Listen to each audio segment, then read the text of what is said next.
Sahabat Pijar TV, terima kasih sudah klik video YouTube ini. Kiranya kebenaran firman yang saudara dapatkan menerangi kehidupan saudara. Untuk mudah menyaksikan video-video lainnya dan mendapatkan update dengan cepat, klik subscribe. Jangan lupa, berkat Tuhan jangan disimpan sendiri. Klik tombol share di bawah dan bagikan video ini ke sebanyak-banyaknya orang yang saudara kenal. Salam terang bagi Indonesia.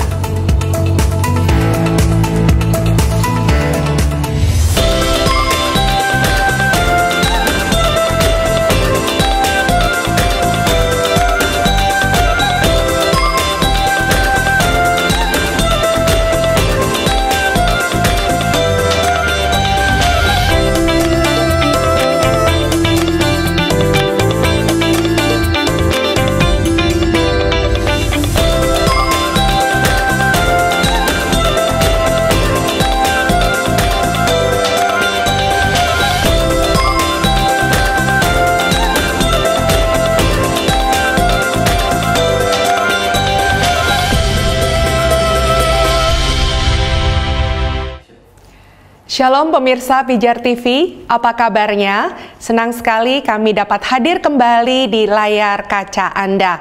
Kiranya damai sejahtera Tuhan Yesus menyertai kita semua. Nah, pada kesempatan hari ini kita akan melanjutkan kembali apa yang menjadi topik kita dalam beberapa minggu terakhir ini mengenai Alkitab. Nah, mungkin Anda bertanya di dalam hati Anda, bukankah firman Tuhan ini usianya sudah ribuan tahun, ya bahkan sudah mengalami cetakan berkali-kali, bagaimana ditranslate ke berbagai bahasa. Nah, apakah tidak ada kemungkinan salah sampai ke tangan kita? Bagaimana kalau sampai ada berbeda pandangan ketika menerjemahkan Alkitab, sehingga kekhawatiran kita itu akan menghilangkan makna asli dari firman Tuhan? Atau kita juga akan melihat, ya, apakah Alkitab kita ini masih bisa bertahan dan terus bertahan sampai waktu yang lebih lama lagi. Pada episode hari ini, kita akan membahas itu secara lengkap, tetap bersama hambanya, Pendeta Ezra Soru. Untuk itu, mari kita akan simak bersama apa yang hambanya akan sampaikan mengenai Alkitab pada hari ini. Tuhan memberkati kita semua.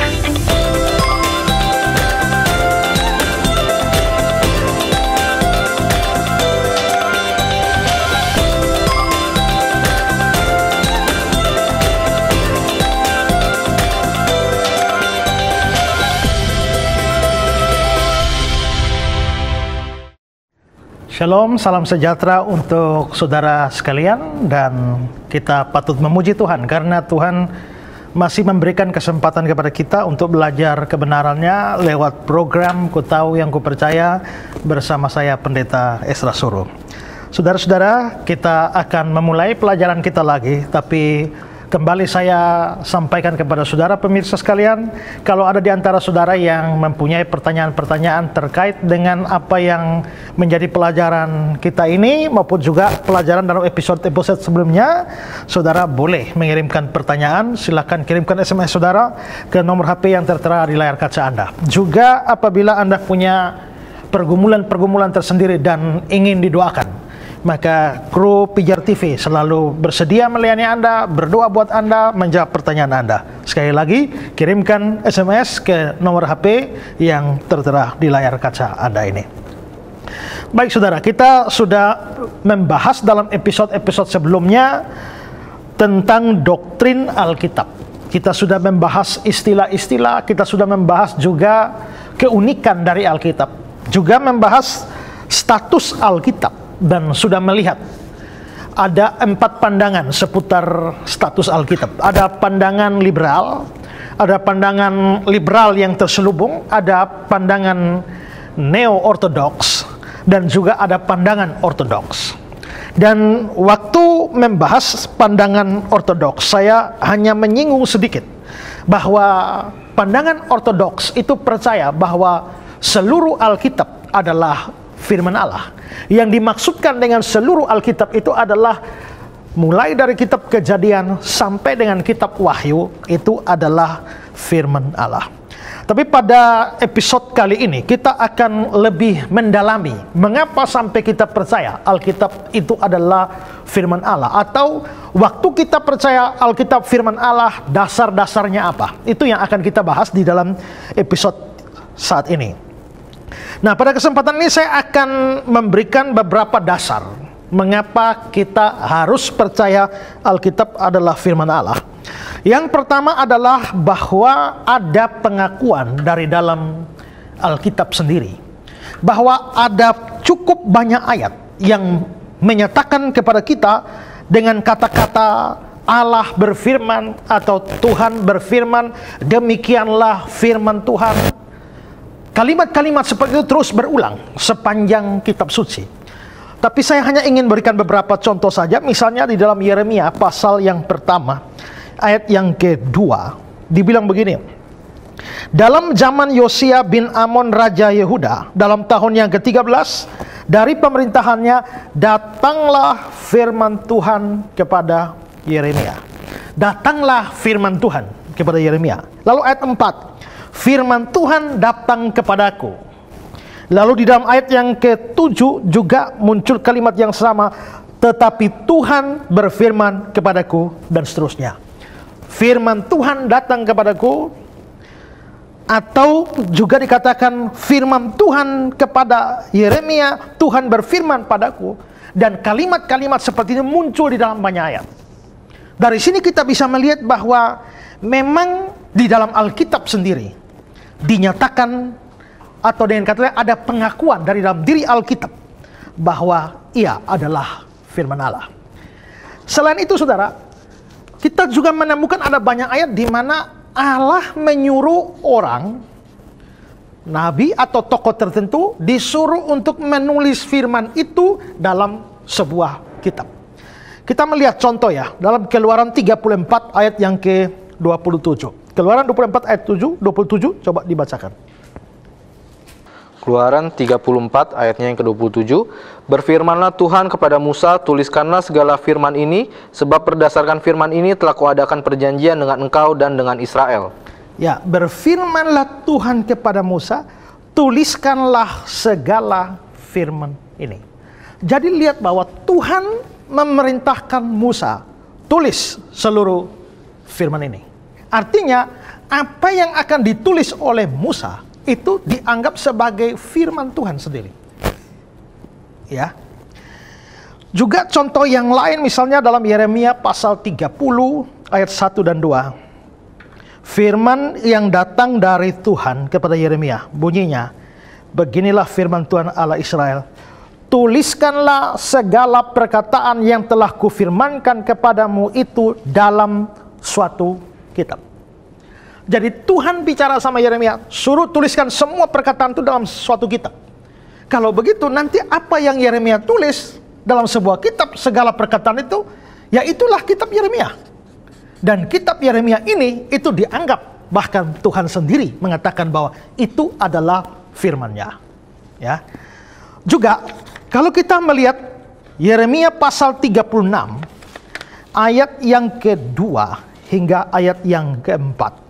Yeremia 36 ayat 2 dan ayat 4, mari kita perhatikan ayat ini. Silakan satu orang baca. Ambillah kitab gulungan dan tulislah di dalam segala perkataan yang telah kufirmankan kepadamu mengenai Israel, Yehuda dan segala bangsa. Dari sejak aku berbicara kepadamu, yakni dari sejak zaman Yosia sampai waktu ini. Ya, perhatikan ayat 2 tadi ya. Ambillah kitab gulungan, tulis di dalamnya segala perkataan yang telah kufirmankan padamu. Kalau begitu nanti apa yang tertulis dalam gulungan itu, ya itu dianggap sebagai firman Allah. Sekarang langsung lihat ayat 4. Jadi Yeremia memanggil Baruk bin Neria, lalu Baruk menuliskan dalam kitab gulungan itu langsung dari mulut Yeremia segala perkataan yang telah difirmankan Tuhan kepadanya. Ya, jadi Baruk menuliskan dalam kitab gulungan langsung dari mulut Yeremia segala perkataan yang difirmankan Tuhan kepadanya. Apa yang ditulis oleh Baruk ini, itu adalah firman Tuhan. Langsung ke ayat 28. Dari pasal yang sama. Ambil pula gulungan ini, tuliskanlah di dalam segala perkataan yang semula ada di dalam gulungan yang pertama yang dibakar oleh Yehoyakim Raja Yehuda. 32. Maka Yeremia mengambil gulungan lain dan memberikannya kepada juru tulis Baruk bin Neria yang menuliskan di dalam langsung dari mulut Yeremia segala perkataan yang ada di dalam kitab yang dikabarkan Yehoyakim Raja Yehuda dalam api itu. Lagi pula masih ditambahi dengan banyak perkataan seperti itu. Ya, jadi terlihat ya bahwa ada perintah untuk menulis semua. Jadi Yeremia mendapatkan firman. Tapi ada perintah supaya itu dicatat. Lalu juru tulis yaitu Baruk menulis apa yang keluar dari Yeremia. Dan Yeremia menyampaikan firman. Artinya apa yang ditulis itu dipercaya sebagai firman dari Allah. Dalam episode-episode sebelumnya ada yang bertanya, apakah Alkitab firman Allah sedangkan Yesus juga adalah firman? Saya sudah jelaskan, Yesus adalah firman yang hidup. Sedangkan Alkitab adalah firman yang tertulis. Ya, jadi terlihat ya dari ayat-ayat ini. Itu dalam perjanjian lama. Hal yang sama juga muncul di dalam perjanjian baru. Bahwa ada perintah menuliskan firman Tuhan. Wahyu pasal 1 ayat 11. Wahyu pasal 1 ayat yang ke-11. Katanya, apa yang engkau lihat, tuliskanlah di dalam sebuah kitab dan kirimkanlah kepada 7 jemaat ini, ke Efesus, ke Smyrna, ke Pergamus, ke Tiatira, ke Sardis, ke Philadelphia, dan ke Laodikia. Lalu ayat 19. Ayat 19, karena itu tuliskanlah apa yang telah kau lihat, baik yang terjadi sekarang maupun yang akan terjadi sesudah ini. Ya, jadi saudara lihat ya, bahwa di sini apa yang engkau lihat, ini kan untuk Yohanes. Yohanes mendapatkan penglihatan. Apa yang kau lihat, tuliskan dalam sebuah kitab. Lalu disuruh kirim kepada jemaat-jemaat. Itu berarti bahwa surat-surat kepada jemaat-jemaat itu yang kita baca nanti dalam Wahyu 2, ayat yang ke Wahyu pasal 2 dan pasal 3, kepada 7 jemaat itu dianggap sebagai firman Allah dari Allah dikirimkan kepada jemaat-jemaat ini. Jadi jelas bahwa dalam kitab suci sendiri berulang kali dikatakan bahwa yang dicatat itu adalah firman Allah.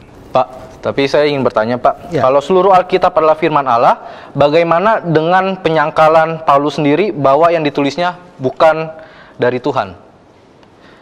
Seperti contoh dari 1 Korintus 7 ayat yang ke-12 Pak.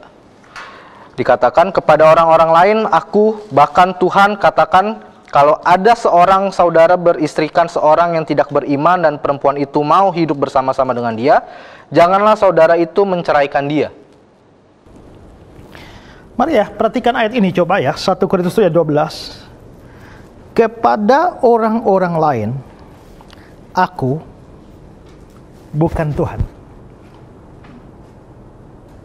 Berarti di sini Paulus mengatakan bahwa yang dia tulis itu dari Tuhan atau dari dia? Kepada orang-orang lain, aku bukan Tuhan. Dari dia ya? Dia bukan hanya mengatakan itu dari dia, tapi dia mengatakan itu bukan dari Tuhan. Nah, kalau Paulus sendiri mengatakan itu bukan dari Tuhan, lihat terus kenapa kita menganggap tulisannya Paulus sebagai firman Tuhan, sedangkan Paulus sendiri menolaknya. Ya, kira-kira begitu ya. Nah, begini. Apakah Paulus sedang menyangkal bahwa apa yang dia katakan itu bukan firman Tuhan? Saya kira tidak. Di sini Paulus hanya membedakan apa yang sementara dia katakan dan apa yang dikatakan oleh Tuhan Yesus sendiri sebelumnya. Jadi Yesus waktu di dunia itu kan mengatakan banyak hal. Yesus bilang A, B, C, D. Sekarang Paulus ngomong E. Jadi maksudnya Paulus ini, yang aku katakan ini bukan aku kutip dari Tuhan. Bukan. Yang aku katakan sekarang ini, itu berbeda dengan yang Tuhan Yesus sudah ajarkan sebelumnya. Untuk memahami ini lebih dalam, kita harus lihat konteksnya ya. Ini kan 1 Korintus pasal 7 ayat 12. Coba lihat ayat sebelumnya, yaitu ayat 10 dan 11. Coba baca ayat 10, 11. 1 Korintus 7 ayat 10 dan 11. Kepada orang-orang yang telah kawin aku, tidak bukan aku tetapi Tuhan. Sabar. Kepada orang-orang yang telah kawin, aku, tidak, bukan aku, tapi Tuhan. Jadi maksudnya, Paulus lagi ngomong ini. Kepada orang-orang yang telah kawin, dia mau bilang, aku ngomong, bukan aku. Tuhan yang ngomong. Bukan aku, tapi Tuhan. Terus? Perintahkan supaya seorang istri tidak boleh menceraikan suaminya, dan jikalau ia bercerai, ia harus tetap hidup tanpa suami atau berdamai dengan suaminya, dan seorang suami tidak boleh menceraikan istrinya. Oke, sekarang saudara perhatikan ya.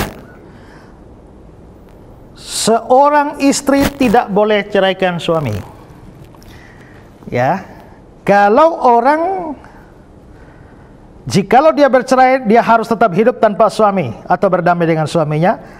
Seorang suami tidak boleh menceraikan istrinya. Apakah Tuhan Yesus pernah mengajar begitu? Apakah Tuhan Yesus pernah mengajar bahwa orang jangan cerai? Pernah tidak? Selama Yesus di dunia? Pernah loh. Yesus mengajar orang jangan cerai. Jadi waktu Paulus menulis kepada jemaat di Korintus, dia mau ngomong, aku bilang, tapi Paulus ingat, ini Tuhan Yesus yang ngomong. Jadi bukan aku, Tuhan. Tapi selanjutnya di ayat yang ke-12, waktu dia ngomong, dia mau mengacu kepada kata-kata Tuhan, dia sadar, ini bukan Tuhan. Ini betul-betul sekarang aku yang ngomong. Dengan kata lain, yang pertama dalam ayat yang ke-10-11, dia mengutip kata-kata Tuhan Yesus. Bukan orisinil dari dia.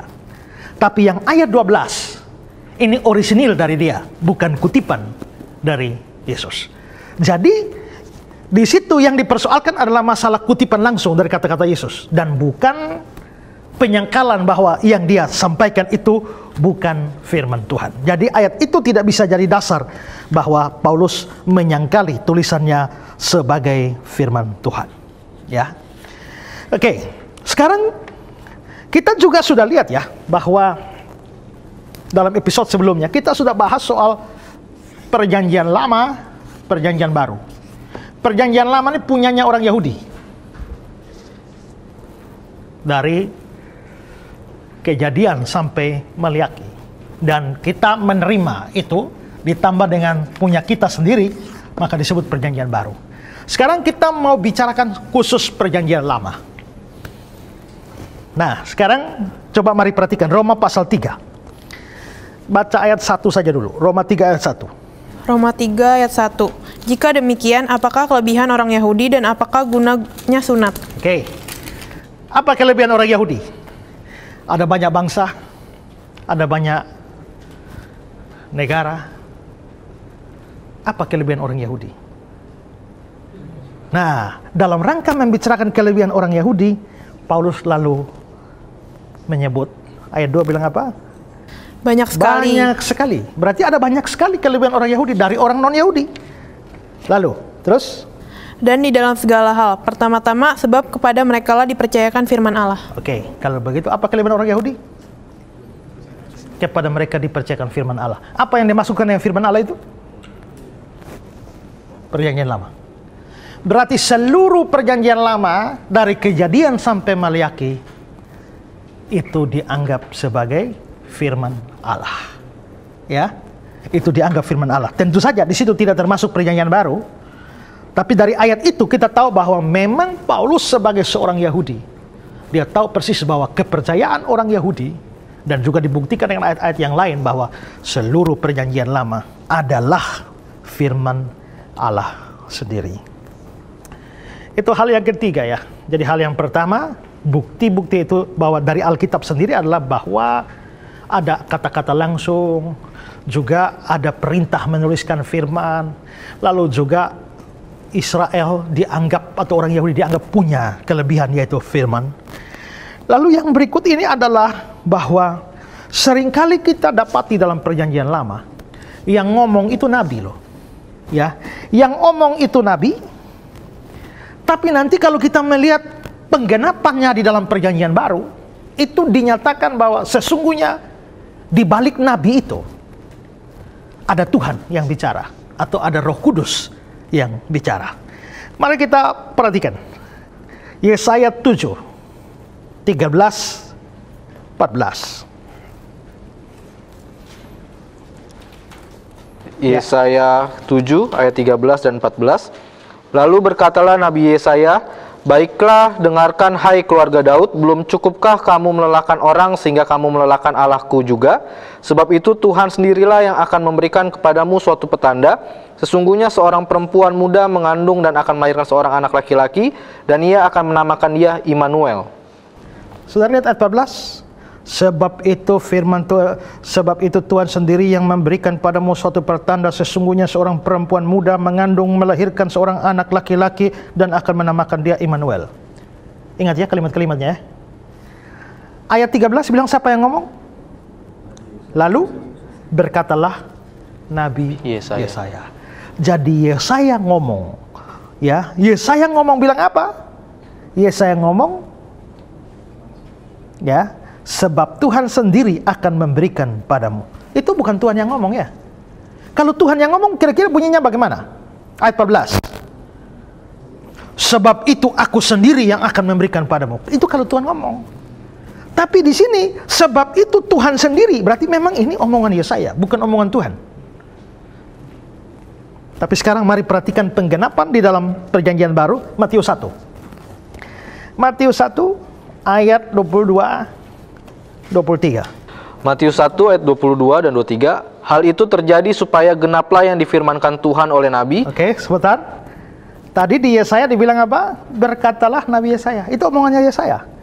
Di Matius 1 ayat 22, hal itu terjadi supaya genaplah yang difirmankan Tuhan oleh Nabi. Kalimatnya bagaimana? Ayat 23. Sesungguhnya anak darah itu akan mengandung dan melahirkan seorang anak laki-laki, dan mereka akan menamakan dia Immanuel, yang berarti Allah menyertai kita. Itu jelas kalimat yang sama. Kalimat yang sama dengan ada dalam Yesaya pasal 7 ayat 14.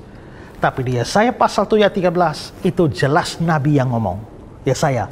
Tapi begitu dikutip dalam perjanjian baru, dikonfirmasi itu difirmankan Tuhan oleh Nabi. Berarti kata-kata Yesaya itu adalah kata-kata Tuhan.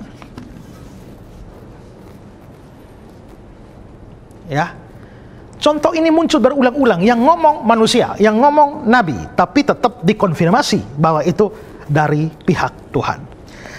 Sekarang kita melihat contoh lain ya.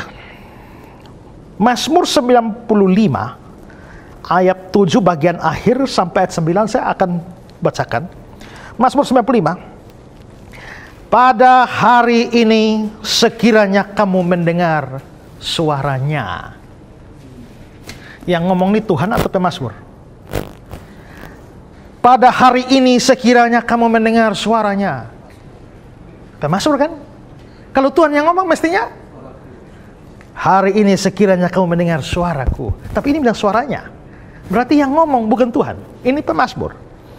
Jangan keraskan hatimu seperti di Meriba, seperti pada hari di masa di padang gurun, pada waktu nenek moyangmu mencobai aku, menguji aku, pada mereka melihat perbuatanku.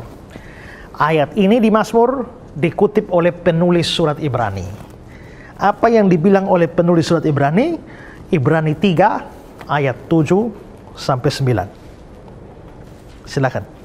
Ibrani 3 ayat 7 sampai 9. Sebab itu seperti yang dikatakan Roh Kudus pada hari ini, jika kamu mendengar suaranya, janganlah keraskan hatimu seperti dalam kegeraman pada waktu pencobaan di padang gurun, di mana nenek moyangmu mencobai aku dan dengan jalan menguji aku, sekalipun mereka melihat perbuatan-perbuatanku 40 tahun lamanya. Lihat ayat 7, sebab itu seperti yang dikatakan Roh Kudus. Seperti yang dikatakan Roh Kudus. Padahal tadi dari Mazmur itu pemazmur yang ngomong. Makanya dipakai bentuk ketiga, yaitu nya. Ya, tapi di sini Ibrani 3:7 seperti yang dikatakan Roh Kudus. Berarti sama seperti tadi kata-kata Yesaya dianggap firman dari Tuhan, kata-kata Tuhan. Ini kata-kata pemazmur dianggap firman dari Roh Kudus. Kita bisa memperbanyak contoh-contoh seperti ini. Tapi jelas dari yang sudah saya berikan terlihat bahwa nabi-nabi bicara itu adalah manusia biasa. Tapi pada saat mereka menyampaikan, sesungguhnya ada Tuhan, ada Allah atau ada pribadi Roh Kudus di balik mereka, sehingga kata-kata mereka dianggap sebagai firman atau kata-kata dari Tuhan. Pak Ezra, tapi saya mau bertanya Pak, dalam Yeremia 1 ayat 4 sampai dengan kelima, dikatakan, firman Tuhan datang kepadaku, bunyinya, sebelum aku membentuk engkau dalam rahim ibumu, aku telah mengenal engkau, dan sebelum engkau keluar dari kandungan, aku telah menguduskan engkau, aku telah menetapkan engkau menjadi nabi bagi bangsa-bangsa. Pertanyaannya, sudah pasti ayat yang kelima sudah pasti firman Tuhan, Pak. Tapi apakah ayat 4 juga firman, ataukah itu hanya keterangan saja dari Yeremia? Ya. Firman Tuhan datang kepadaku, bunyinya. Terus ayat 5, sebelum aku membentuk engkau. Nah, ini pasti sebelum aku membentuk engkau. Ini pasti kata-kata Tuhan, ya. Ini firman Tuhan. Tapi ayat 4-nya, firman Tuhan datang kepadaku, bunyinya. Apakah itu firman Tuhan juga? Atau cuma keterangan dari Yeremia? Kayaknya keterangan aja, ya. Firmannya baru ayat 5. Ayat 4 bukan firman mestinya. Nah, memang ya, secara strict harus begitu. Tapi kita harus paham, yang kita sebut Alkitab itu adalah firman Allah. Itu artinya apa? Ini yang kita tidak memaksudkan Alkitab firman Allah itu adalah kata-kata verbal yang keluar semua dari mulut Tuhan. Bukan itu. Kita mempunyai pengertian Alkitab sebagai firman Allah dalam pengertian lebih luas, bahwa semuanya sumber dari Tuhan. Oke. Sekarang baca ya Yeremia pasal 1 ayat 4 dan 5 tadi, ya. Ayat 5 dari Tuhan, ya. Ayat 5 firman Tuhan, makanya tahu kan? Ayat 4 coba baca sekali lagi. Ayat 4, firman Tuhan datang kepadaku, bunyinya. Ya, cukup. Berarti menurut ayat itu firman Tuhan datang kepadaku Yeremia. Ya. Anda tahu dari mana bahwa firman datang kepada Yeremia? Tahu dari mana? Dari ayat itu, ya? Dari Alkitab, ya? Alkitab dari mana? Dari Tuhan juga, ya? Artinya, tanpa Tuhan, Anda tidak akan tahu bahwa firman sedang datang kepada Yeremia. Mengerti maksud saya? Artinya, waktu kita menyebut Alkitab itu firman Allah, kita tidak hanya mengacu pada kata-kata dari mulut langsung, tapi maksudnya adalah bahwa semua informasi tentang Allah dan kebenarannya dan pekerjaannya dan sifat-sifatnya, semua kita dapatkan. Kalau bukan dari Tuhan, tidak bisa. Makanya kita anggap itu sebagai firman Allah. Ya, karena itu maka di Alkitab juga ada cerita-cerita. Bukan hanya semua dari mulut Allah, ada sejarah, ya, ada macam-macam hal yang di sana. Yang kalau memang kita pikir secara trik, itu bukan Tuhan punya omongan yang keluar dari bibir Tuhan, tidak. Cerita tentang ini, tentang itu, cerita tentang air bah. Ayo, kita tahu dari mana cerita air bah itu ada. Atau manusia pertama, Adam dan Hawa, Tuhan cipta mereka, lalu di Taman Eden mereka makan buah itu. Ayo, siapa yang ada di sana waktu itu? Nggak ada juga, kan? Musa penulis kitab Kejadian. Apa Musa sudah ada? Musa kan baru diceritakan lahirnya di dalam kitab Keluaran. Dari mana Musa tahu? Ya pasti dari Tuhan. Kalau begitu biar itu sejarah, cerita-cerita, semua informasi sumber dari Tuhan. Kalau semua dari Tuhan, maka kita sebut sebagai firman Tuhan. Ya, dalam pengertian seperti itulah istilah firman harus dipahami. Oke? Nah, jadi kita bisa lihat itu bukti-bukti seperti itu yang menunjukkan bahwa Alkitab adalah firman di mana nabi-nabi, tokoh-tokoh yang bicara, tapi dianggap Tuhan yang bicara. Oke, sekarang kita mau memberikan atau mempelajari bukti, ada bukti-bukti lain yang mengkonfirmasi bahwa sesungguhnya Alkitab itu adalah firman Allah.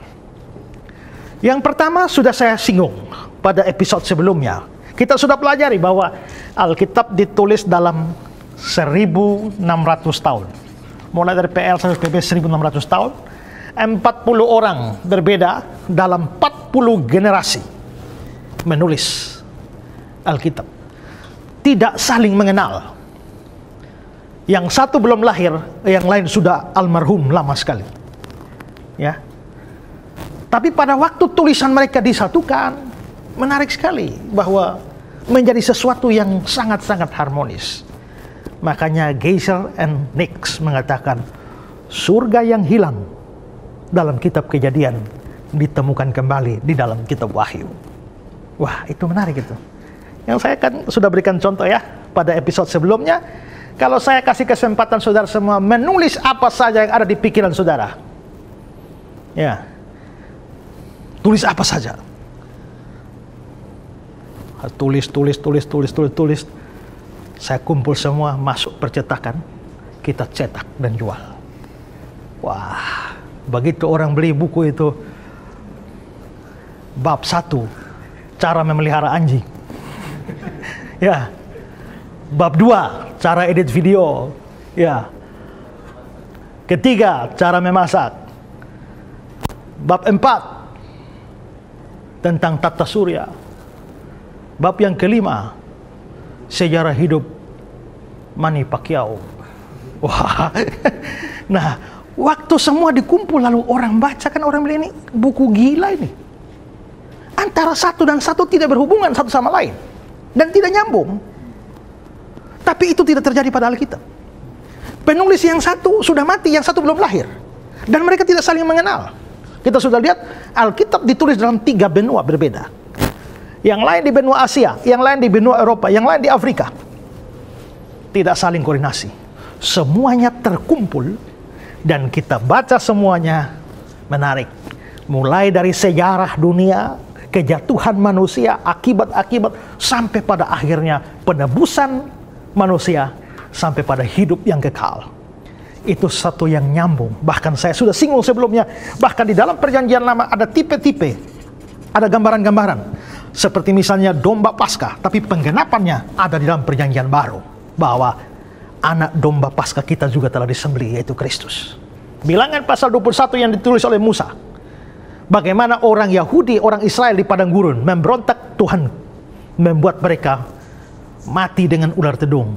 Tapi nyambung dengan Yohanes ketika Yohanes bilang sama seperti Musa meninggikan ular di padang gurun, demikianlah anak manusia harus ditinggikan. Nyambung semua. Kalau begitu pertanyaannya, tadi buku itu kan jadi bingung.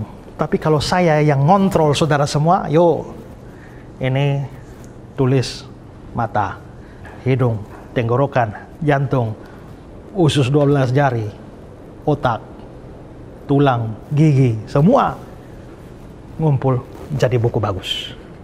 Kenapa bisa bagus? Ada yang ngontrol. Dan kalau masa Alkitab 1600 tahun, harus ada satu orang yang menjadi otak di balik penulisan itu, dan dia bisa mengontrol 40 orang dalam tempo waktu 1600 tahun. Dan itu tidak bisa manusia, harus Allah. Nah, karena itulah harmonisnya Alkitab memberikan kepada kita bukti bahwa sesungguhnya ini bukan kitab karangan manusia, tapi kitab karangan Allah sendiri. Itulah sebabnya kita percaya Alkitab adalah firman Allah. Kedua adalah, bukti lain yang kedua adalah Alkitab ini tidak pernah habis dipelajari. Pernah baca novel? Habis baca, pernah baca ulang kedua kali? Pernah baca novel 2 kali novel yang sama? 3 kali? 4 kali? Novel yang sama loh? 10 kali? Kenapa pernah baca sampai 10 kali? Kamu ngapain baca lagi? Kan sudah tahu, sudah hafal. Tapi baca Alkitab 1 kali? Tidak, terus 2, terus 3, terus 4, terus 5. Sudah ribuan tahun orang baca nih. Kenapa baca terus? Kayaknya Alkitab ini punya kekayaan yang tidak habis-habis. Saudara kalau baca novel sampai 3-4 kali, saudara tidak bisa dapat informasi tambahan. Ada hal baru yang perlu diketahui dari novel itu, tidak bisa. Itu beda dengan Alkitab. Saudara, saya pernah bikin seri khotbah Mazmur 23, Tuhan itu gembala yang baik. Saya khotbah Mazmur 23 10 seri. Hanya 6 ayat 10 seri. Dan saya rasa sudah habis itu. Tidak ada lagi sesuatu yang bisa digali karena saya gali sampai detail-detail. Satu kali datanglah pengkhotbah tamu di gereja kami dan khotbah Mazmur 23. Waktu dia khotbah, saya bingung, ternyata masih ada. Ya. Belakangan lagi saya baca komentari. Ya. Begitu baca komentari, luar biasa. Terus seperti itu dan kayaknya kok nggak habis-habis ini Mazmur 23. Tuhan itu adalah gembalaku. Saya bahas gembalaku begini. Tahu-tahu baca komentari, ingat, di sini bukan hanya bilang Tuhan itu gembala, tapi Tuhan itu gembalaku. Dia memang gembala, tapi dia bisa tidak menjadi gembalamu. Bandingkan dengan Thomas yang bilang, ya Tuhanku dan Allahku. Berarti di situ ku penting. Sekian lama saya bahas Tuhan itu gembala, banyak ayat, lupaku. Sudah selesai, habislah Mazmur 23. Tiba-tiba merenung lagi. Tuhan adalah gembalaku, takkan kekurangan aku. Ia membaringkan aku. Ini Daud ngomong sama Tuhan, ya, atau bukan? Atau ngomong dengan orang?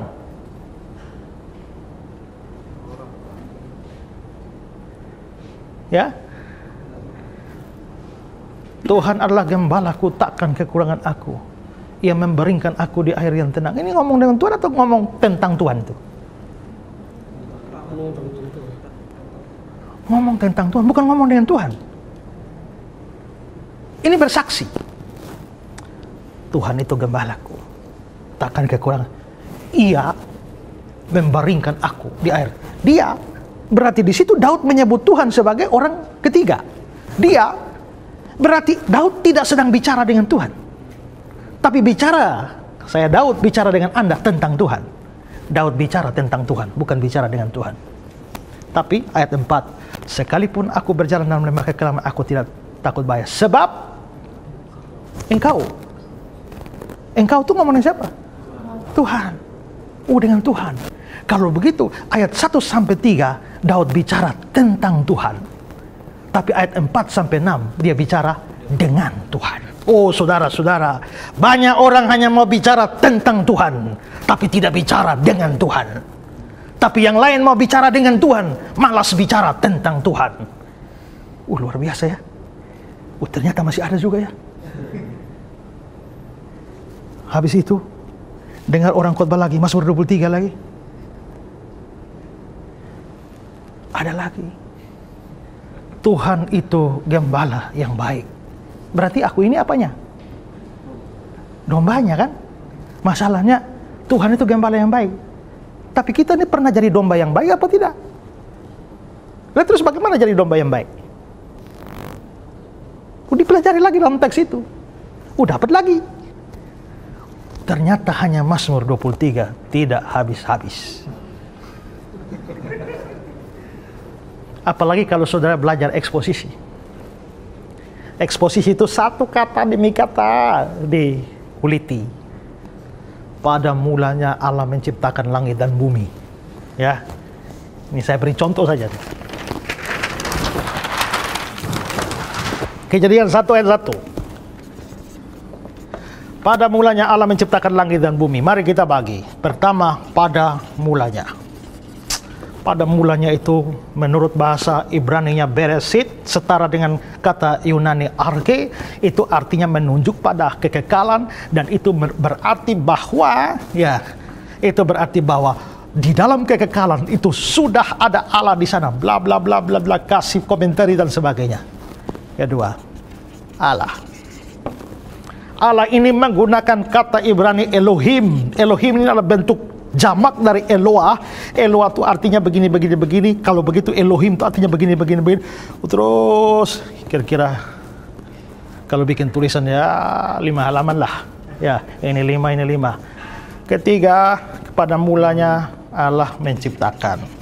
Kata menciptakan dalam bahasa Ibrani, menciptakan itu ada 3 macam kata. Yang pertama itu adalah bara, yang kedua adalah yatsar, yang ketiga adalah asya. Nah, apa bedanya bara, yatsar, dan asya? Dijelaskan bla bla bla. Kalau bara itu artinya creatio ex nihilo, penciptaan yang keluar dari ketiadaan, berarti tidak menggunakan bahan dasar apapun. Itu artinya menciptakan. Langit itu apa? Bahasa Ibrani-nya adalah samaim. Samaim itu bisa langit, bisa surga. Berarti Allah menciptakan langit atau Allah menciptakan surga. Kalau kita menafsirkan ini surga, kalau Allah menciptakan surga, berarti sebelum surga diciptakan Allah di mana?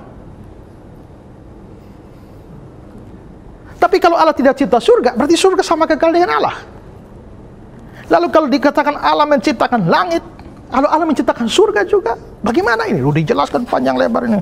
Terus yang kelima, bumi. Bumi ini maksudnya apakah bola bumi berarti Allah menciptakan bumi? Allah menciptakan Mars atau tidak? Dia menciptakan Jupiter atau tidak? Dia menciptakan Bima Sakti atau tidak? Oh, itu dibahas panjang lebar. Selesailah 30 halaman lah.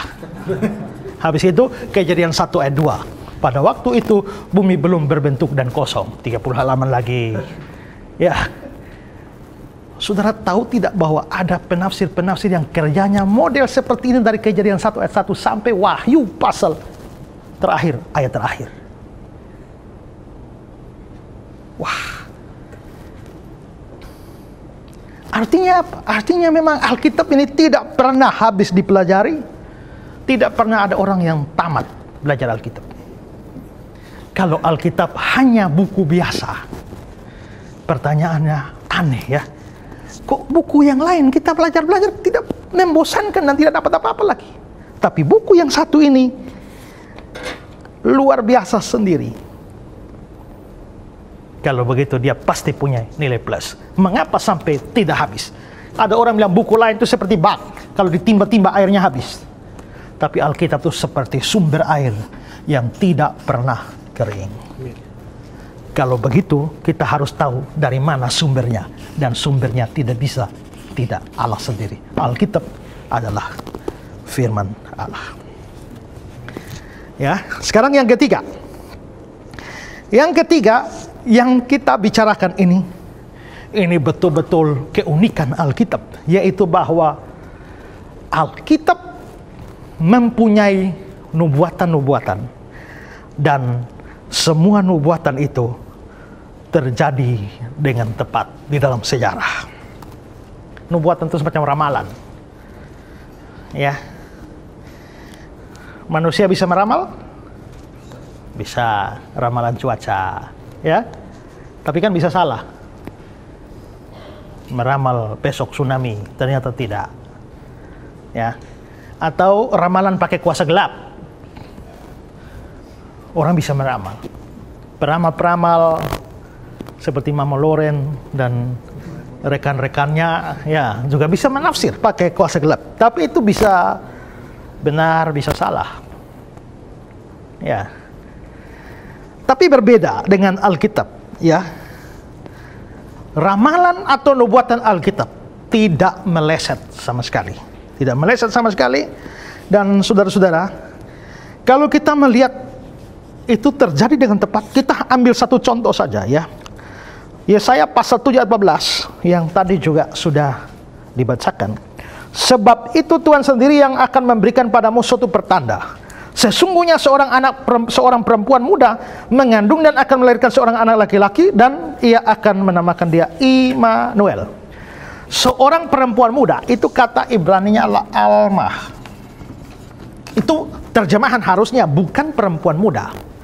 Karena perempuan muda bisa saja sudah nikah juga, bisa masih muda. Nikah muda. Tapi ini Alma, ini bukan hanya sekedar perempuan muda, tapi ini adalah seorang perawan. Seorang muda yang belum pernah menikah. Ya, akan melahirkan seorang anak. Dan ini, nubuatan ini digenapi di dalam kelahiran Yesus Kristus. Menariknya saudara, ramalan ini luar biasa karena ramalan ini terjadi 750 tahun sebelum itu terjadi. Saya juga pernah meramal dan benar. Waktu itu musim hujan, bulan Desember, hari Senin hujan, hari Selasa hujan, hari Rabu hujan, hari Kamis hujan, hari Jumat hujan, hari Sabtu tidak hujan. Lalu saya meramal, kalian lihat saya ramal, besok hari Minggu hujan. Dan ternyata besok hujan, beneran. Hebat nggak saya? Ya, hebat nggak? Itu namanya ramalan murahan, karena memang pas musim hujan. Ya kan? Kalau ini musim hujan, ya kemungkinan besar besok hujan lah. Itu banyak ramalan murahan model seperti itu. Tapi ramalan di dalam Alkitab tidak murahan seperti itu. Ya, Matius 1, 20-23, coba baca.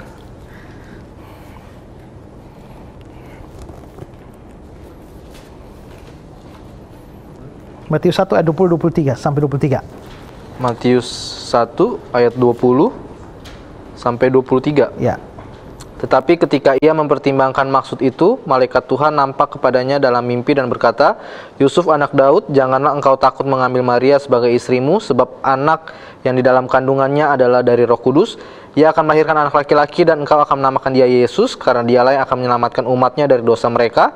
Hal itu terjadi supaya genaplah yang difirmankan Tuhan oleh Nabi, sesungguhnya anak darah itu akan mengandung dan melahirkan seorang anak laki-laki, dan mereka akan menamakan dia Immanuel, yang berarti Allah menyertai kita. 750 tahun sebelum, ya saya sudah ngomong. Itu luar biasa itu. Seorang perawan akan melahirkan. Seringkali orang kritik, mana mungkinlah, tidak masuk akal lah, perempuan belum kawin kok bisa hamil. Ya, tapi sebenarnya bukan tidak masuk akal, itu melampaui akal, ya. Karena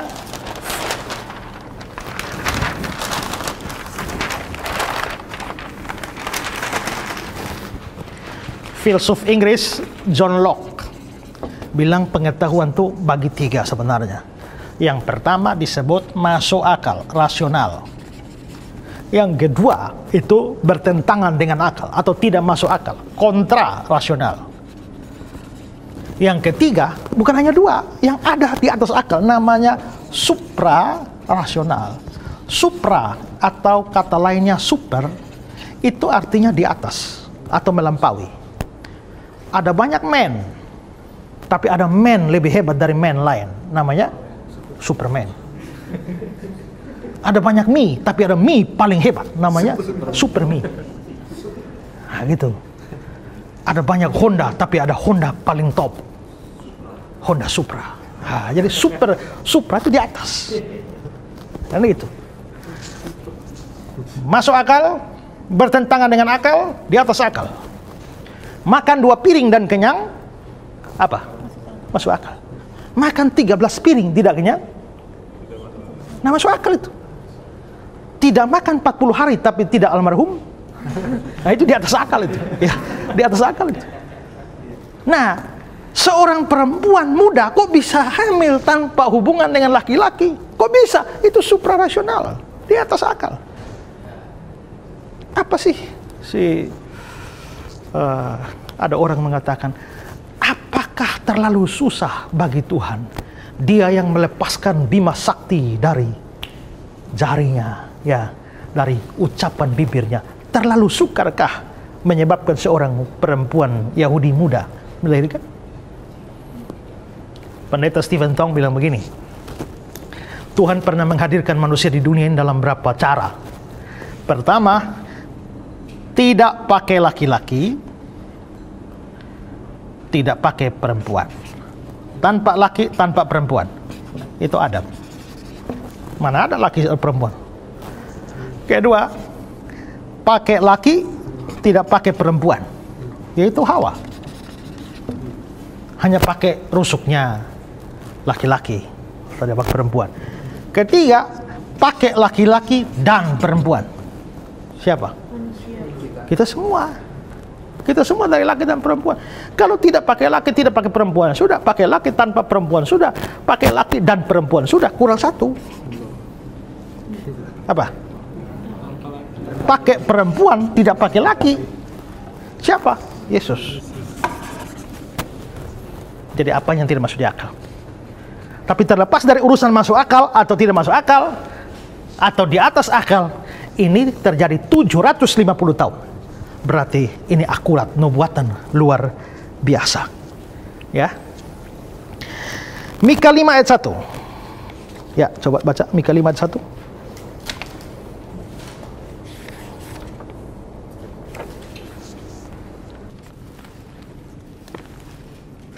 Mika 5 ayat 1. Tetapi engkau, hai Betlehem Efrata, hal yang terkecil di antara kaum Yehuda, daripadamu akan bangkit bagiku seorang yang akan memerintah Israel, yang permulaannya sudah sejak purbakala, sejak dahulu kala.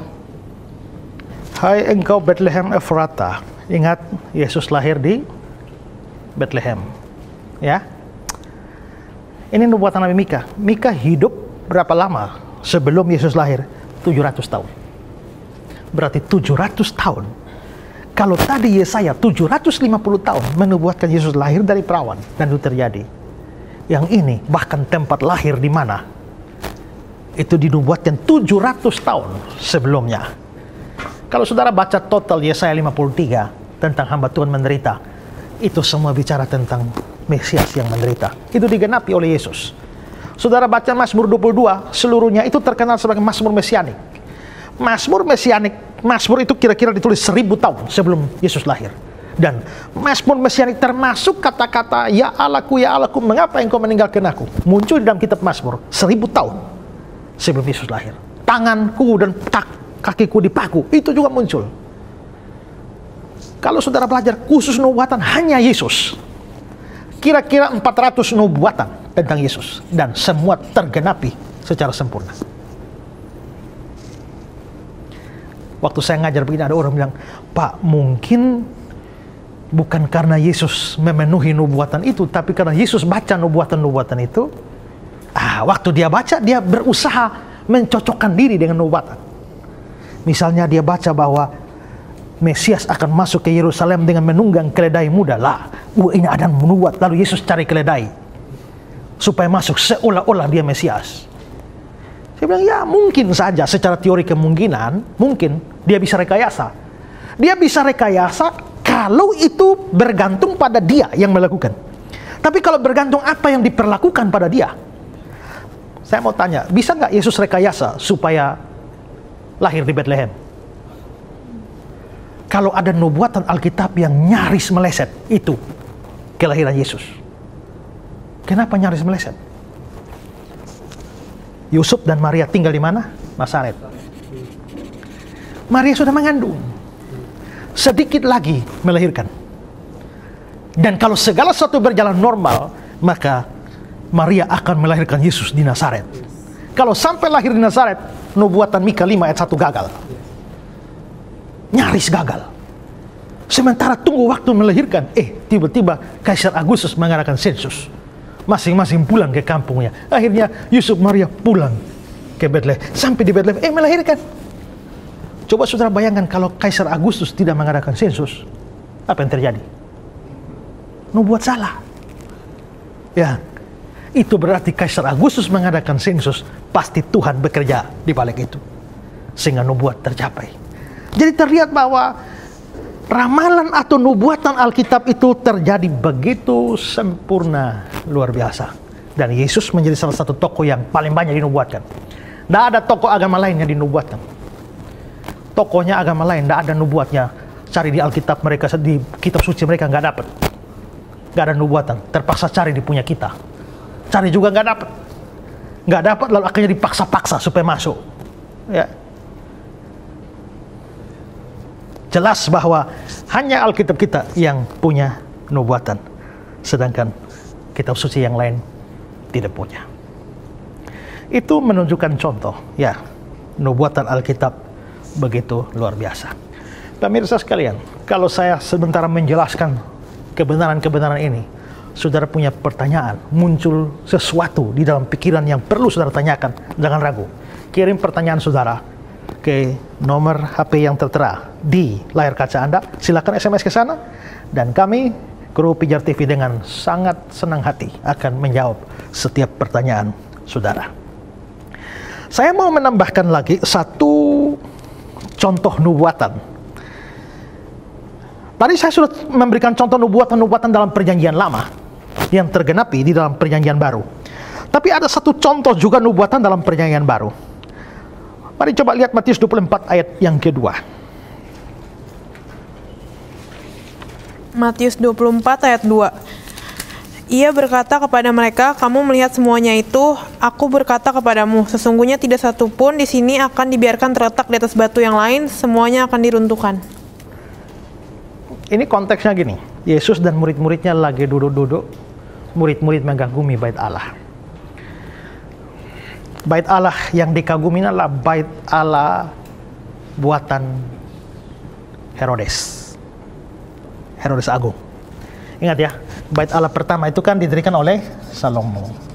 Waktu bangsa Yehuda ditaklukkan oleh Babilonia, bait Allah Salomo rata dengan tanah.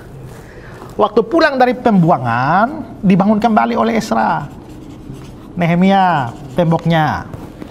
Tapi bait Allah kedua zaman Ezra Nehemia tidak bisa menandingi bait Allah Salomo.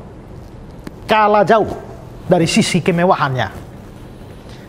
Tapi seperti saya singgung dalam episode-episode yang lalu, Raja Herodes di Alkitab itu yang membunuh Yesus itu bukan orang Yahudi. Bapaknya orang Edomea, mamanya orang Arab.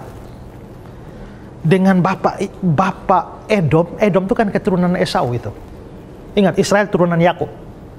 Ini turunan Esau. Dengan bapak Edom, mama Arab, bagaimana Herodes bisa jadi raja di Israel itu aneh itu. Ya. Kenapa sampai bisa jadi raja? Karena jasa bapaknya terhadap Romawi. Waktu itu Romawi sedang berkuasa, ya. Maka dia diangkat jadi raja. Tapi orang Yahudi paling tidak suka sama Herodes. Ya. Tapi Herodes itu orang hebat. Suka ambil hati orang Yahudi. Pernah terjadi kekeringan. Semua kekurangan air. Herodes bisa kasih keluar kas, bikin namanya aquaduk. Dari luar sana, dari kota, bikin aquaduk untuk alirkan air. Masuk kota Yerusalem. Orang Yahudi senang. Tapi bukan senang sama Herodes, senang sama airnya. Airnya diminum, Herodesnya ditolak. Pernah kelaparan Herodes keluarkan biaya kas kerajaan, pesan gandum. Orang Yahudi terima gandumnya, Herodesnya tidak. Ya, makanya orang Yahudi bilang begini, Herodes kau boleh jadi raja, tapi kau tunggu, kami sedang menantikan seorang raja, namanya Mesias. Kalau sampai dia datang kau habis. Ya, maka Herodes juga sudah khawatir, cemas-cemas. Ini kalau ada satu raja datang bahaya saya. Tiba-tiba orang Majus, kami datang cari raja yang baru lahir. Maka cemaslah Herodes, panggil ahli Taurat, di mana Mesias akan dilahirkan? Mereka langsung kasih ayat di Bethlehem Efrata. Wah, ini dia. Habisi dia. Itu mengapa Herodes mau bunuh. Tapi waktu Herodes cari ambil hati, bangun aquaduk diterima, dia tetap ditolak. Kasih gandum diterima, ditolak. Herodes punya akal. Mungkin kalau saya kawin dengan orang Yahudi, mereka mau terima saya. Maka dia kawin dengan anak dari imam besar, namanya Maryamne. Dia kawin dengan Maryamne supaya diterima. Orang Yahudi bilang, istrimu boleh Yahudi, kau punya darah tetap haram. Tetap tidak diterima. Anak-anaknya Herodes, 3 orang, disenangi oleh orang Yahudi, tapi Herodes bapaknya tidak. Lalu ada yang usul sama Herodes, kamu kalau mau dapat hati orang Yahudi, kamu harus tahu apa yang paling penting bagi orang Yahudi. Yang paling penting itu adalah bait Allah. Kau boleh kasih gandum, kasih air ke apapun, tapi tidak akan bisa menyenangkan hati orang Yahudi kalau belum bangun bait Allah. Oh gitu ya? Ya, langsung dia bangun bait Allah, bikin mega proyek. Sampai dia mati belum selesai. Ingat ya, Tuhan Yesus bilang, rombak bait Allah ini, dalam 3 hari aku akan bangun kembali. Mereka bilang apa? 46 tahun orang bangun bait Allah ini, dan engkau mau meruntuhkan dalam 3 hari? 46 tahun. Itu berarti sejak zaman Yesus itu, bait Allah sudah dibangun 46 tahun. Ini 46 tahun bukan karena tidak ada biaya. Kita bisa bangun rumah lama ya, karena tidak punya duit. Ini bukan tidak punya duit ini. Terus 46 tahun bangun, belum selesai. Sampai Herodes mati tahun 4 sebelum Masehi. Proyek ini belum selesai. Proyeknya dilanjutkan oleh anaknya. Sampai tahun 64. Saudara lihat ya, Tuhan Yesus 46 tahun belum selesai. Tuhan Yesus, kalau kita pakai perhitungan normal saja, Yesus umur 30 tahun melayani, tahun 30 melayani 33 tahun setengah, 33 tahun, mati naik ke surga tahun 33. Bait Allah belum selesai juga. Nah, tapi sudah mewah. Makanya murid-murid bilang, Yesus, coba lihat, bait Allah ini begitu luar biasa, hebat sekali. Sampai ada pepatah, kalau kamu belum pernah lihat bait Allah Herodes, kamu belum pernah sungguh-sungguh melihat keindahan. Semua dilapisi dengan emas. Bait Allah Salomo kalah. Tapi Yesus bilang apa? Kamu melihat semua itu? Aku berkata kepadamu, sesungguhnya tidak satu batu pun di sini akan dibiarkan terletak di atas batu yang lain. Semua akan diruntuhkan. Ini Tuhan Yesus nubuat ini. Dan saudara, kapan bait Allahnya selesai? Tahun 64. Tuhan Yesus sudah naik ke surga, bait Allah selesai. Tapi saudara, ceritanya panjang. Terjadi pemberontakan-pemberontakan sampai akhirnya Romawi menghabisi Yerusalem di bawah Jenderal Titus. Tahun 70 bait Allah rata dengan tanah. Israel dihancurkan. Mulai dari hari itu Israel hancur, tidak pernah muncul-muncul lagi sampai muncul kembali 1948. Waktu masuk kembali, Palestina sudah ada di tanah mereka. Makanya perang dengan Palestina tidak beres-beres sampai hari ini. Itu berarti bahwa bait Allah Herodes yang dibuat begitu megah hanya dipakai sekian tahun lalu habis. Pakai 4 tahun. Ini tahun 66 ya, bukan 64. 66 pakai 4 tahun habis. Dan saudara, waktu tentara Roma menghancurkan bait Allah, itu Herodes bikin, saudara, batu satu, taruh batu di atas, taruh batu di atas. Kalau kita antar batu dengan batu, taruh apa? Semen ya. Herodes taruh emas. Taruh emas. Pada waktu orang Roma menghancurkan batu satu dengan yang lain, ada emas. Mereka kan bakar. Karena mereka bakar, maka emasnya meleleh. Wih, ini emas banyak. Maka sebelum berangkat, mereka ambil ini batu, kasih guling satu-satu, ambil emasnya, guling satu-satu. Betul-betul nubuat ini terjadi. Tidak ada satu batu yang terletak di atas batu yang lain. Kenapa? Emasnya diambil. Wah, luar biasa. Kalau saudara mau tahu sejarah Israel, saya menulis buku Israel Dulu, Kini, dan Nanti. Kira-kira 2000 halaman. Saya menulis sejarah soal Israel. Mulai dari Israel zaman Abraham sampai Israel akhir zaman nanti bagaimana. Kira-kira 2000 halaman sejarah Israel. Itu kira-kira yang saya ngomong ini hanya ya 2%, 3% lah dari sejarahnya. Tapi terlihat bahwa nubuat ini betul-betul tergenapi secara luar biasa. Ya, dan tidak ada kitab punya nubuatan begitu. Saudara boleh cari keliling kitab agama manapun, tidak bisa dapat. Dan mengapa sampai Alkitab bisa mengandung nubuatan dan nubuatannya terpenuhi? Saudara, mari kita lihat sumber nubuatan dari mana. Ya, kita melihat misalnya Yesaya pasal yang ke-46, 9 dan 10. Yesaya 46 ayat 9 sampai 10. Ingatlah hal-hal yang dahulu dari sejak purbakala, bahwasanya akulah Allah dan tidak ada yang lain. Akulah Allah dan tidak ada yang seperti aku. Ayat 10, yang memberitahukan dari mulanya hal yang kemudian dan dari zaman purbakala apa yang belum terlaksana. Yang berkata, keputusanku akan sampai dan segala kehendakku akan kulaksanakan. Ayat 10, ayat 9 itu kan mengatakan, akulah Allah, tidak ada yang lain. Lalu ayat 10, yang memberitahukan dari mulanya hal yang kemudian daripada zaman purbakala apa yang belum terlaksana. Berarti yang bisa menyampaikan dengan akurat apa yang akan terjadi tapi sekarang belum terlaksana, itu sumbernya pasti dari Tuhan. Ya. Kalau kita lihat Yesaya 45 ayat 21 juga, siapakah yang mengabarkan hal itu dari zaman purbakala dan memberitahukan sejak dari dahulu kala? Bukankah aku Tuhan? Lagi-lagi ini terlihat bahwa Tuhan yang membuat semuanya. Sementara itu juga kita bisa melihat contoh yang sama dalam Yeremia 43 ayat 9, Yesaya 44 ayat 7, Yesaya 45 ayat 21, Yesaya 47 ayat 13-15, Yesaya 48 ayat 14. Semua ayat itu mengatakan memberitahukan apa yang terjadi akan datang. Sebelum itu terjadi, sumbernya dari Tuhan. Dan bahkan kadang-kadang ada banyak ayat terlihat bahwa Tuhan menantang dewa-dewa yang lain, dewa-dewa sesembahan bangsa lain. Coba siapa bisa beritahu? Kalau begitu apa intinya? Intinya begini, yang bisa memberikan nubuat dan terjadi secara sempurna tak mungkin meleset, itu pasti Tuhan. Kalau Alkitab mengandung nubuat dan ternyata tidak meleset, artinya Alkitab dari Tuhan.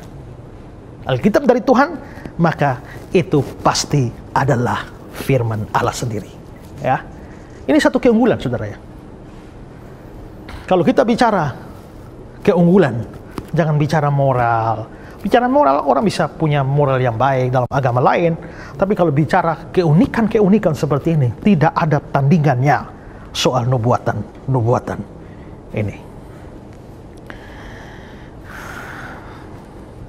Pak, saya mau bertanya. Jadi tadi kan Bapak ada menyinggung ayat dalam Yesaya 9 ayat 5 sebagai nubuatan tentang kelahiran Yesus. Bukankah ayat itu berkata bahwa seorang anak telah lahir? Dan bukankah kalau untuk Yesus itu seharusnya dikatakan seorang anak akan lahir? Ya, karena ini Yesaya ngomong 750 tahun ya. Mestinya kalau nubuat sebab seorang anak akan dilahirkan. Mestinya kan gitu ya. Tapi ternyata bilang seorang anak telah kan mesti sudah terjadi. Gara-gara ayat ini, saya pakai ayat ini sebagai bukti bahwa Yesus adalah Tuhan Allah. Karena apa? Ya, saya bilang seorang anak telah lahir bagi kita dan seterusnya. Lambang pemerintahan Allah di atas bahunya, namanya disebut orang penasihat ajaib, Allah yang perkasa. Berarti anak itu disebut Allah yang perkasa.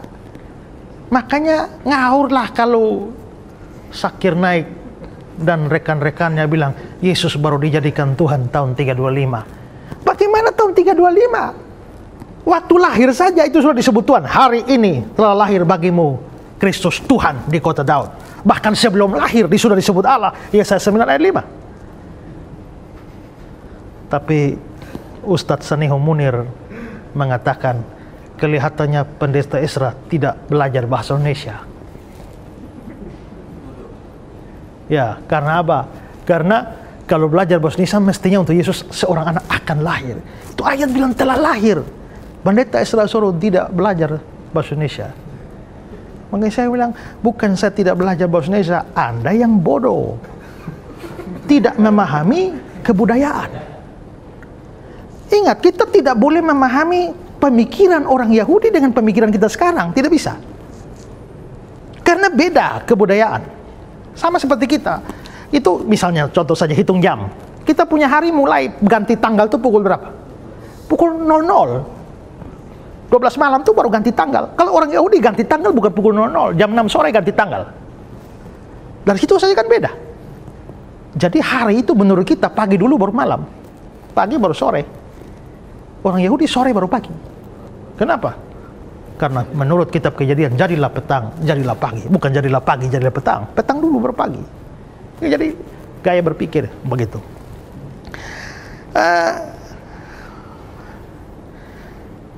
Menurut orang Yahudi, sesuatu belum terjadi.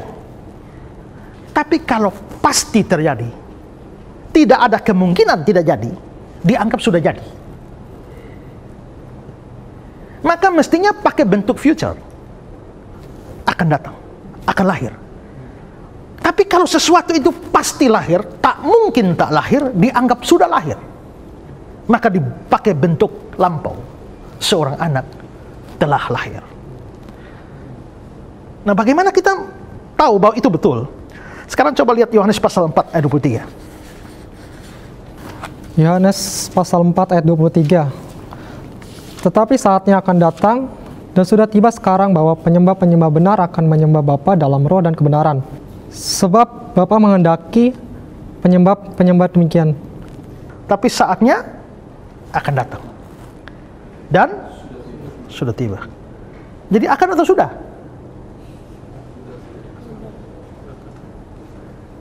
Ya? Kelihatannya akan dan sudah tidak dibedakan ya. Akan datang dan sudah datang.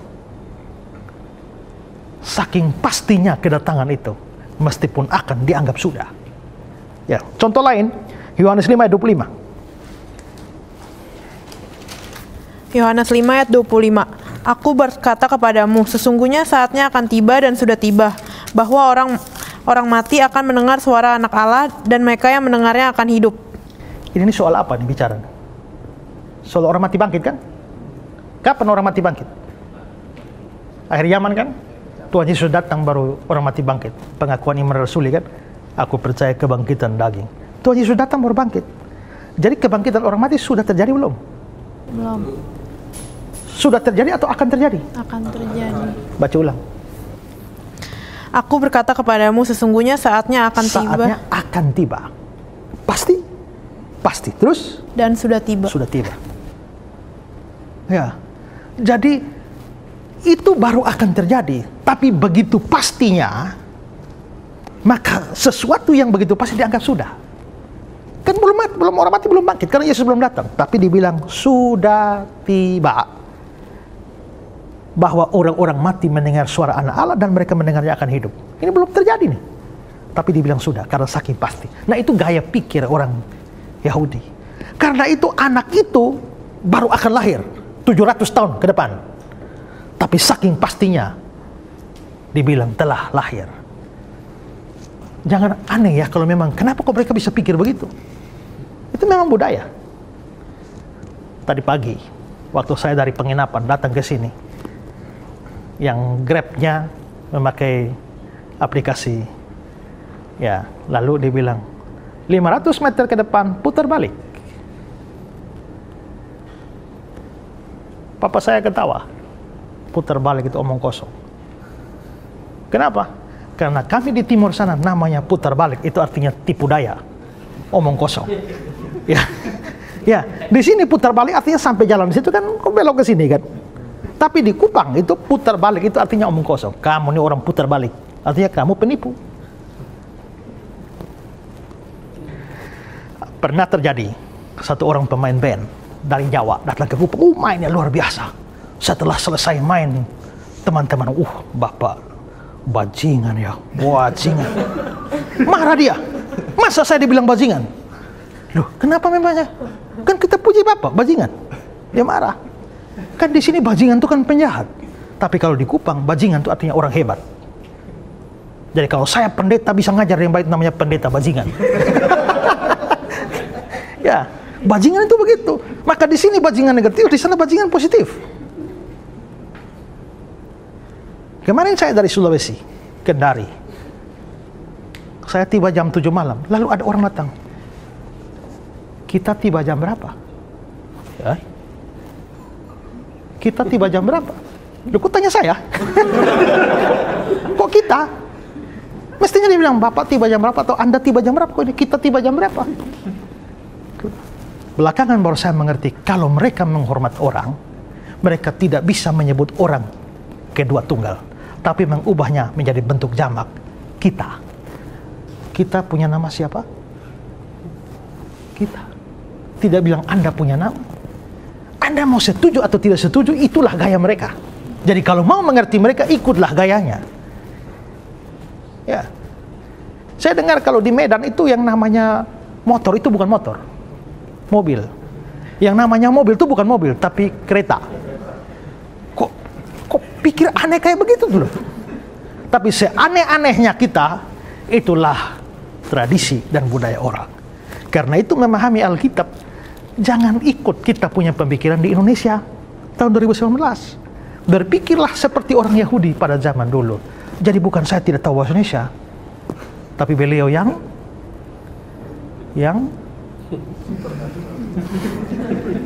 tidak memahami bagaimana cara menafsirkan Alkitab. Jadi tetap, biarpun pakai bentuk lampau, tapi jelas itu menunjuk pada Yesus.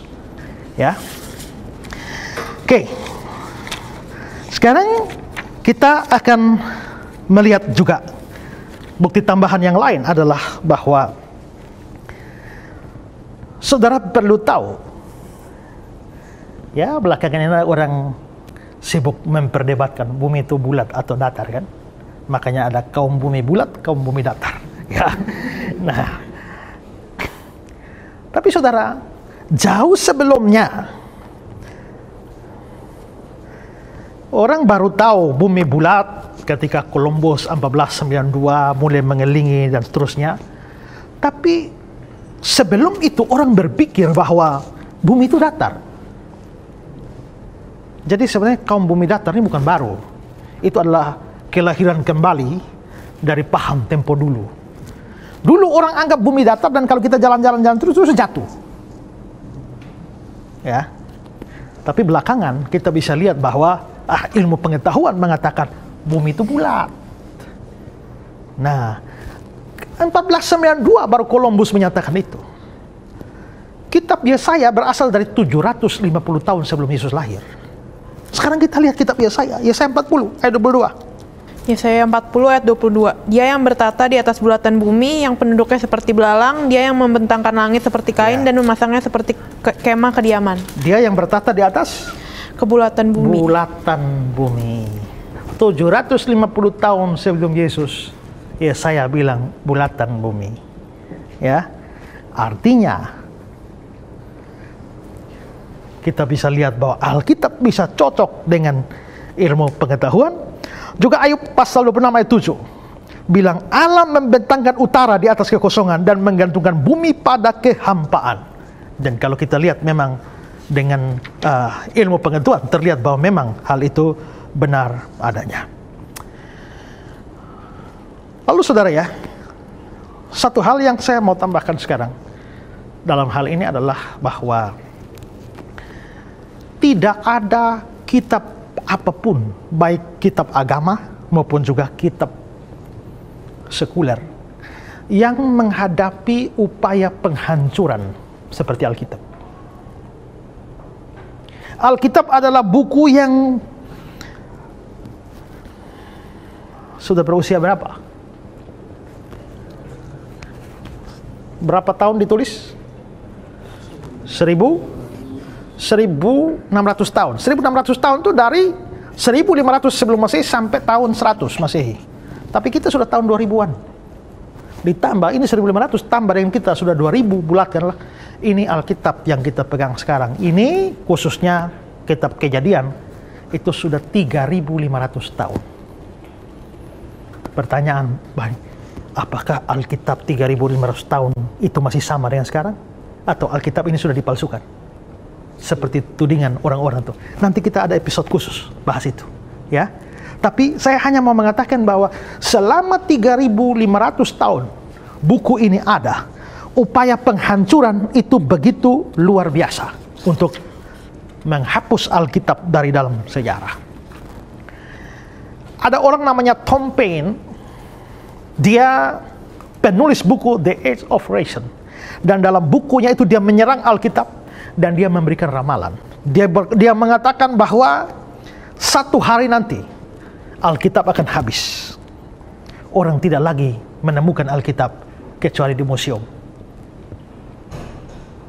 Dan saudara-saudara, kalau hari ini saudara mau cari tahu bukunya The Age of Reason dari Tom Paine ada di mana? Di museum. Tapi Alkitab masih ada di tangan kita sekalian. Itu luar biasa. Ya. Voltaire dari Prancis mengatakan, dia berdiri di muka rumahnya, halaman rumah, dan dia bilang, 100 tahun setelah kematianku, Alkitab akan ditinggalkan orang. Ya, 100 tahun setelah kematianku, Alkitab akan ditinggalkan orang. Dan saudara, persis 100 tahun setelah dia mati, rumahnya dibeli. Dibeli oleh apa? Geneva Bible Society. Lalu itu adalah lembaga penerjemahan Alkitab. Dan persis 100 tahun itu mereka cetak Alkitab, tumpuk dari lantai sampai langit-langit. Alkitab masih ada sampai hari ini, ya. Cambridge History of the Bible memberi keterangan bahwa sekitar tahun 303 Masehi, Kaisar Romawi Diocletian mengeluarkan ketentuan untuk melarang orang Kristen melaksanakan ibadah dan menyuruh menghancurkan Alkitab, membakar semua Alkitab. Tapi saudara, ironik terjadi.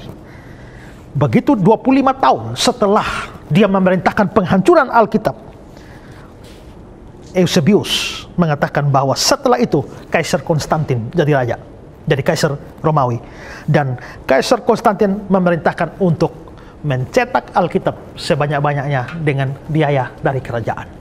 Dia bertahan, ya, dan banyak orang berusaha menghancurkan Alkitab. Saya mau kutip kata-kata dari Bernard Ram. Dia mengatakan, lebih dari 1000 kali lonceng kematian Alkitab telah dibunyikan, arak-arakan untuk pemakaman telah dibentuk, prasasti telah terukir pada batu nisan, dan mengantar penguburan jenazah Alkitab.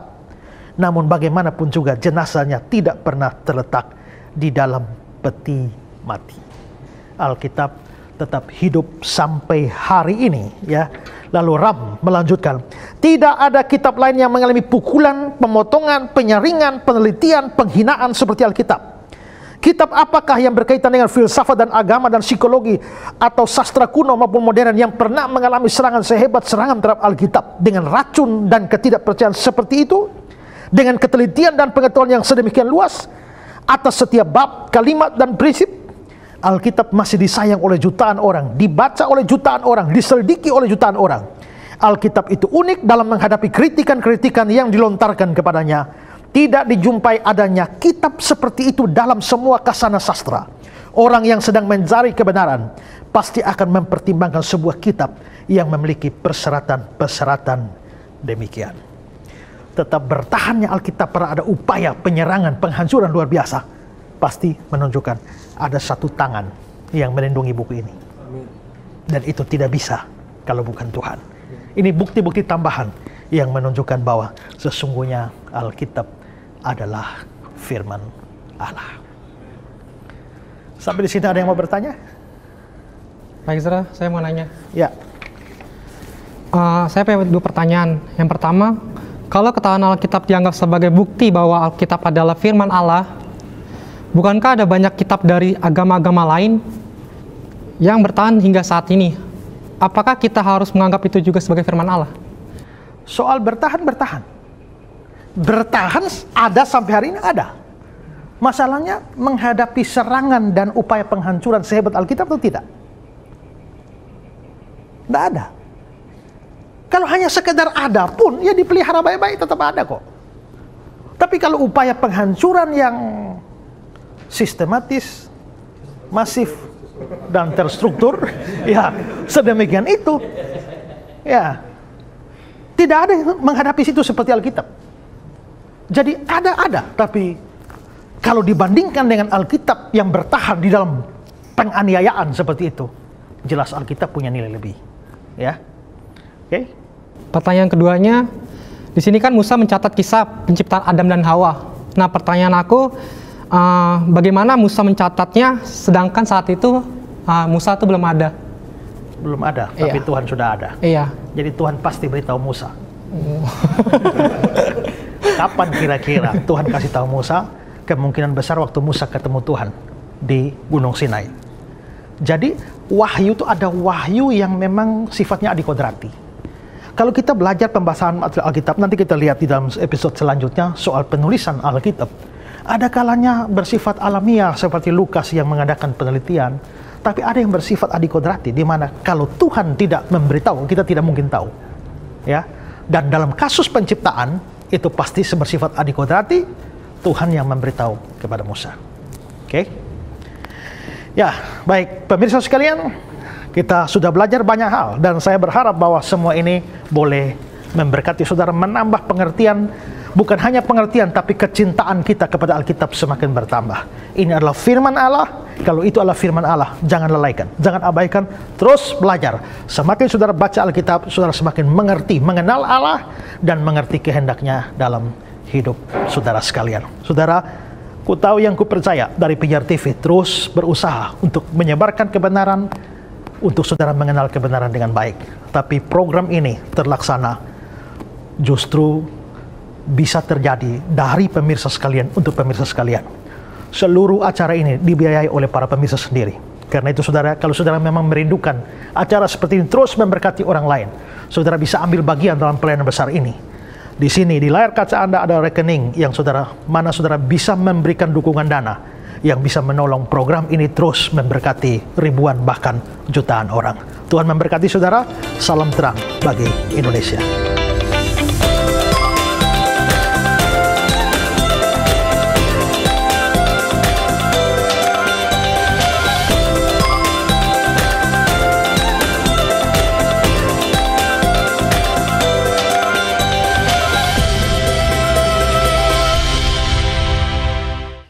Kita banyak menjumpai dan mendengar kritikan-kritikan dari orang-orang mengenai Alkitab kita. Bahkan mereka berupaya untuk membuktikan dan menemukan kesalahan-kesalahan dari Alkitab yang kita miliki. Tetapi saya percaya penjelasan hambanya sudah banyak memberkati kita semua, menambah keyakinan bahwa Alkitab kita adalah firman Tuhan yang luar biasa. Senang sekali Anda adalah pemirsa yang setia bersama-sama dengan kami, sehingga kesetiaan Anda sangat mempengaruhi keberadaan kami untuk tetap mengudara, memberkati Anda sekalian. Kalau ada kritik, saran, pendapat, atau apapun juga, mari Anda bisa kirimkan melalui nomor SMS yang tertera di layar kaca, dan kami akan berusaha untuk menjawab setiap pertanyaan, saran, dan tanggapan Anda sekalian. Atau Anda ingin menjadi bagian dalam pelayanan ini melalui dukungan dana, di mana Anda bisa menyalurkannya lewat nomor rekening yang tertera di layar kaca Anda. Apapun yang kita kerjakan bersama-sama di dalam ladang Tuhan akan menghasilkan jiwa-jiwa bagi kerajaannya, dan Tuhan kita Yesus akan dipermuliakan. Sampai jumpa lagi pada episode yang lainnya. Kami pamit undur diri dalam program acara ini. Tetap bersama kami dalam program Ku Tahu Yang Ku Percaya. Tuhan Yesus memberkati.